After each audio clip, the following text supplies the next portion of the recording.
Sakshi Maharaj has done a complete U-turn on what he had said, now saying that he never said that Godse was a nationalist or a patriot.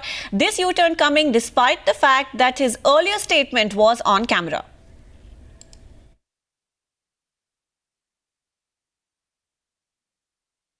होगा, अगर गलती से कोई निकला होगा तो वचनों को वापस लेता हूँ, लेकिन मैंने गॉडसे राष्ट्रभक्त नहीं है, मैंने ऐसा नहीं कहा कि राष्ट्र। आपने ये कहा कि गांधी जी ने भी मैंने कहा ये भारत लोकतंत्र है, यहाँ लोगों के तरीके किया गया था कि वहाँ महाराष्ट्र में उनका जन्मदिन मनाया जा रहा है, तो कोई ईंट को भगवान मान ले, कोई पत्थर को भगवान मान ले, कोई आपको भगवान मान ले, मैं क्या करूँ? तो गॉडसे की अगर कोई पूजा कर रहा है तो मेरा कोई दोष नहीं, मैं नहीं रोक सकता उसको। ये सरकार का काम है, केंद्र सरकार रोके, प्रदेश की सरकार रोके। अगर गॉडसे के प्रति किसी के मन में श्रद्धा है उसमें मैं क्या उत्तर दे सकता हूँ? मैं कोई जवाबदेह नहीं हूँ, उसके लिए केंद्र सरकार, प्रदेश सरकार जवाबदेह हो सकती है, पर ये ठीक है कि मैं गॉडसे को राष्ट्रभक्त नहीं मानता हूँ। Well, that's the clarification coming in. He's dismissing allegations, but now let's listen in to the earlier comment from Sakshi Maharaj that had triggered off the controversy.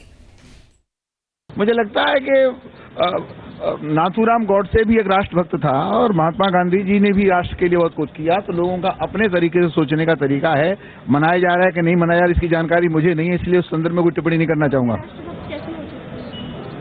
आखिरकार तो उसके दिल में भी दर्द था और उसका उस समय का जो स्टेटमेंट है वो मुझे लगता है कि राष्ट्रभक्ति से ही ओतप्रोत था।